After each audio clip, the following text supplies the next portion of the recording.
এবং যারা ফরজ কাজে বখিলি করে, যদি নফলে বখিলি করে তো জান্নাত তো পাবে যদি অন্য আমল ঠিক থাকে, কিন্তু ফরজ অজেবে যদি বখিলি কৃপণতা তাকে জান্নাত হবে না। হাদিসে রয়েছে লা ইয়াদখুলুল জান্নাতা বাখিলুন ওয়ালা মান্নানুন,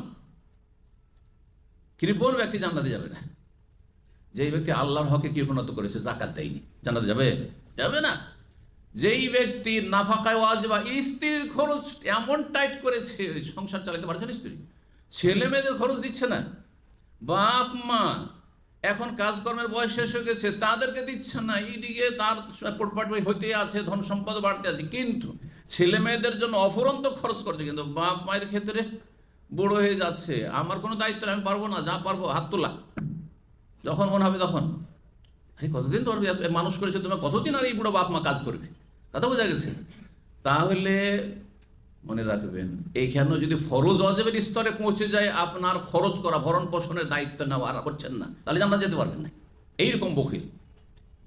কিন্তু ধরেন কিছু আপনাদের সাথী সঙ্গী আছে, কিছুটা কৃপণতা প্রকাশ পায়, তার মানে আপনার জুমার দিন আসছেন, সারাদিন থাকছেন, সকাল থেকে হয়তো আপনি মাঝে মধ্যে চা খাইয়ে দিয়েছেন, চলেন একটু বিকালে ক্ষুদে লেগেছে নাস্তা করিয়ে দিই, কিন্তু সে কোনোদিন করবে না, শুধু ধান্দায় থাকবে কি আমাকে ডাকে, আর একবার ডাকলে না করা করি নেই। এইরকম যদি অত কৃপণ, তাই না? এই কৃপণতা জান্নাতে যাতে বাধা দেবে না, কিন্তু এটা ছোট লোক, এইটা যদি আবার সীমা লঙ্ঘন, তাহলে আপনি পরের খাবেন না। আমি পরামর্শ দিই যে আপনি যদি খরচ নাই করতে পারেন, তার বাবা আপনার পরের খেয়েন না, আপনি অন্তত নিজের মান সম্মানটা ঠিক রাখেন। দুনিয়াতে যারা পরের খায় অত মান সম্মান থাকে না, খাওয়াইতে পারলে মান সম্মান বাড়ে। এটা সুন্নত নফলের ক্ষেত্রে বলছি। জি, তো ইমাম মারদাবি বলছেন যাকাত ফিল লুগাত আন-নামা ওয়াকিল আন-নামা অতথির পবিত্রতা লিআন্নাহু তুনাম্মিল মাল, কারণ যাকাত দিলে ধন সম্পদ বৃদ্ধি করে। যাকাতে অতুতাহিরু মুতিহ, আর যে দেয় তাকে পাক পবিত্র করে, তার অন্তরকে পাক পবিত্র করে, তার ঈমানের তাজকিয়া নফস হয়, আত্মার পরিশুদ্ধি হয়। এবং ওয়াকিল তানমি আজরাহা, তার নেকিকে বৃদ্ধি করে, নেকিও বৃদ্ধি করে। যেমন ধন সম্পদ বৃদ্ধি হয় তেমন নেকিও বৃদ্ধি করে, আর ধন সম্পদকে পাক করে হারাম থেকে।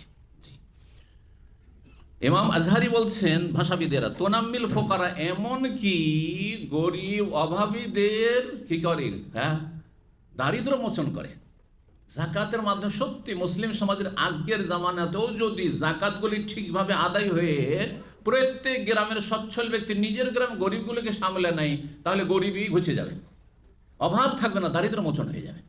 কিন্তু জাকাত ঠিকভাবে আদায় হয় না। সিংহভাগ জাকাত মাদ্রাসার বিল্ডিং তৈরি করতে, আর জাকাত যেখানে লাগবে না, যেখানে জায়েজ নাই, সেখানে দেওয়া হচ্ছে জাকাত। আর ওই গরিবকে ওই 2 টাকা 5 টাকা 4 টাকাও ফকির বানিয়ে রেখে দিলেন, তাহলে কি করে আপনার অভাব মোচন হবে, দারিদ্র দূর হবে কি করে সমাজ থেকে? জাকাত আল্লাহ ফরজই করেছেন এই জন্য যাতে করে দারিদ্র মোচন হয়।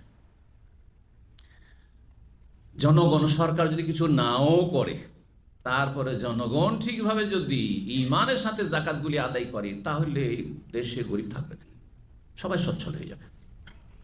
আল্লাহ তৌফিক দান করুন।